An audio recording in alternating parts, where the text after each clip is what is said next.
Good morning, guys. Welcome to Distance Learning Day. I wanted to put together a really quick video to help you guys kind of navigate the screens and what I'm kind of looking for over the next couple days. You're getting 2 days to complete this assignment. But if you go into Google Classroom, you'll notice on the stream there is a set of instructions. I haven't posted anything since, so this would be the first thing that pops up on your screen. This is what you'll be expected to do over the next couple days. Okay. We're going to start with doing a pHet simulation. We've been talking about solutions. We've been talking about concentration in solutions, solvents, solutes. Now we're going to talk about something called conductivity.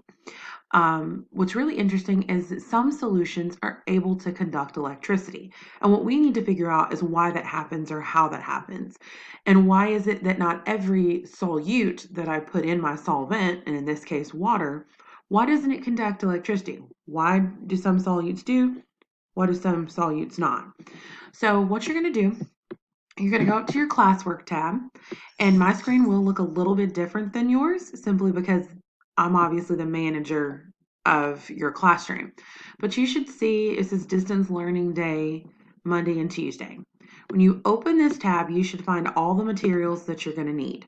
For this first activity, you're going to need to click on the Sugar and Salt Solutions pHet simulation, and you want to open that up. The other thing you want to open is your pHet simulation Google Doc, okay? This is the same identical thing as pages 35, 36, and so forth, okay? It's the same thing. I've just turned it into a Google Doc. You are welcome to write it on your paper, but I am going to ask that you please go ahead and type it in to this Google Doc so that I can go ahead and grade it. All right. Also, if you're having trouble getting into the simulation, when you open your Google Doc, I've also posted the link there as well. I will say the pHet simulation did take a little bit of time to load, simply because of a browser issue with Google and Java. But once it does load, it does work fine. So just give it a few minutes. It does take some time. Just giving you a heads up on that.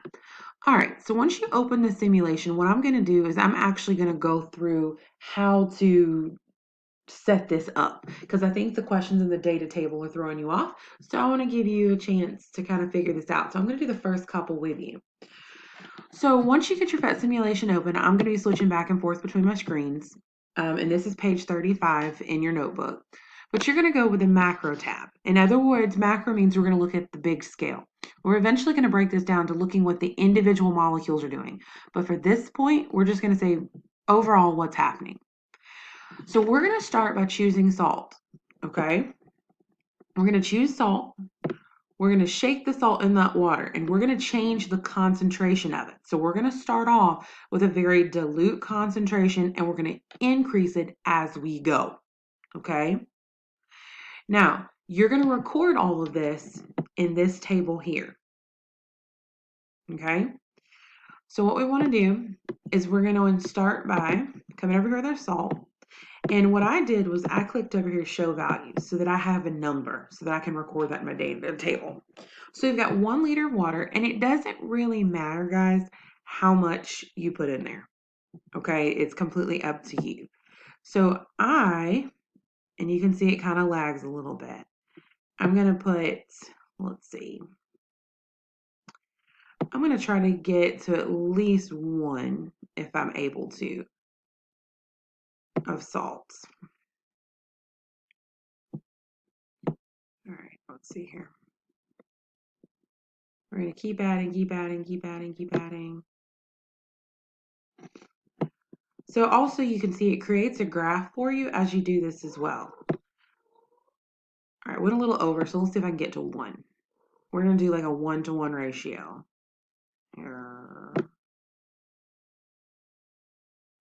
Okay, just a little bit more.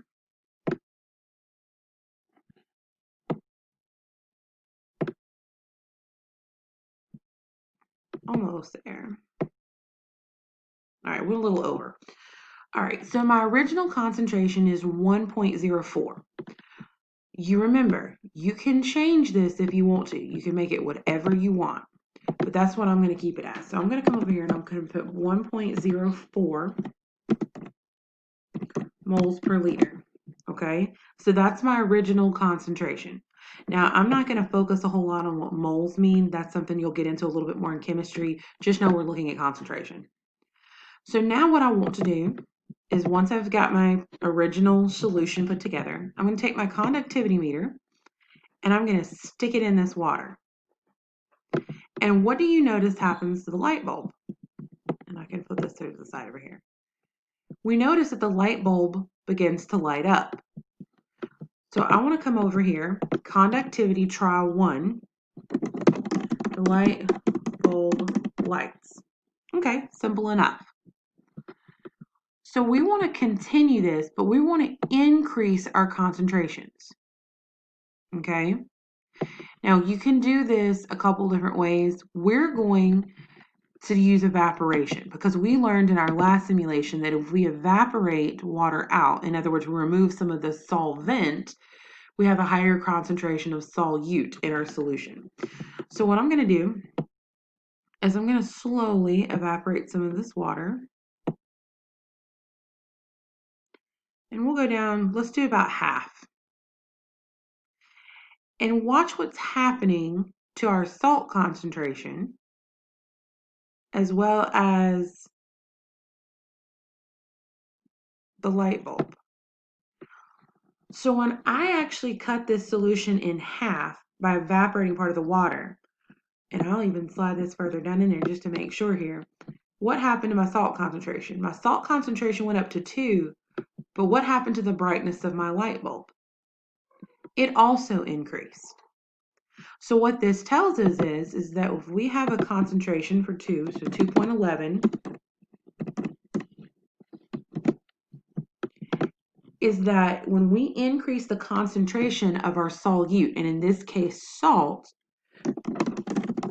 the light bulb will or becomes twice as bright. And the reason I say twice as bright is because obviously we went from 1 to 2. Actually, let's take that back. It becomes, we'll just say brighter. Make it easy. So we're going to continue this, and we're going to go ahead and change the concentration again. So we're going to keep evaporating. And the more we evaporate, what happens to our concentration, what happens to our light bulb? All right, so I'm going to stop it about right there because I don't want to get it completely gone. But now we're up to 4. We have doubled it this time. So now our concentration is 4.03 moles over liters.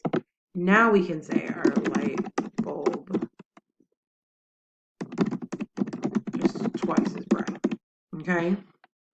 So what can we say about the relationship between evaporation and concentration? Well, we learned this in our simulation last week, that when evaporation occurs, so evaporation causes the solvent to decrease, but the solute to increase, which actually means we're increasing concentration.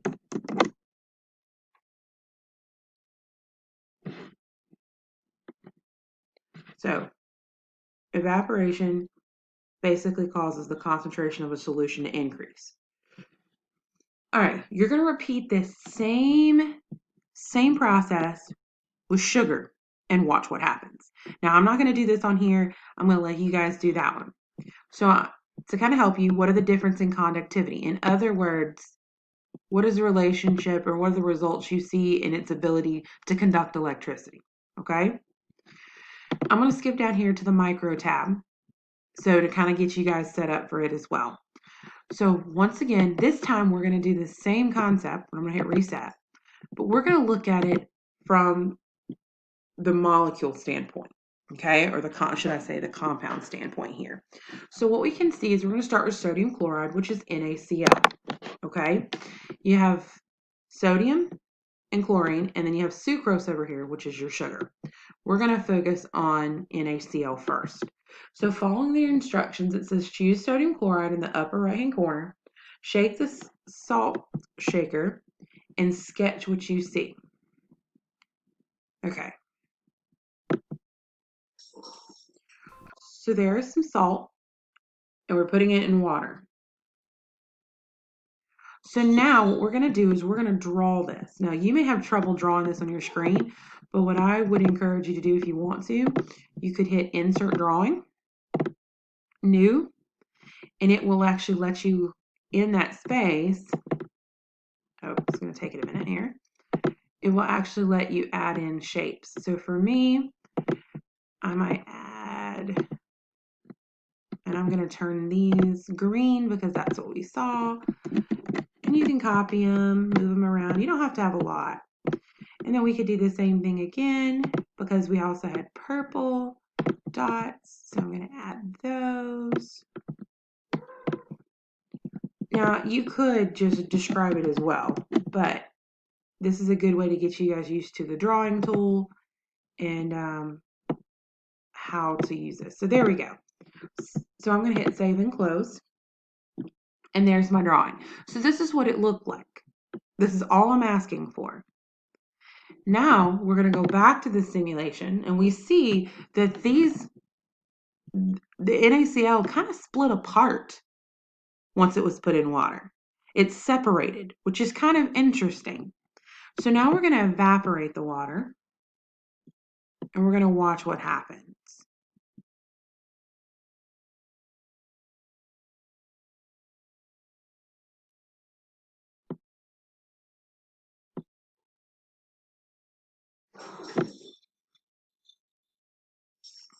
I don't really see a whole lot of change. Do you? So we're going to go and we're going to sketch that over here as well, doing the same process. So to show you how to insert a drawing again, you're going to go to Insert, Drawing, New, and you're going to add your shapes in. You can also add pictures as well, but if you're wanting to sketch it yourself, and you can select whatever you want. And of course, I'm going to change the color of mine again.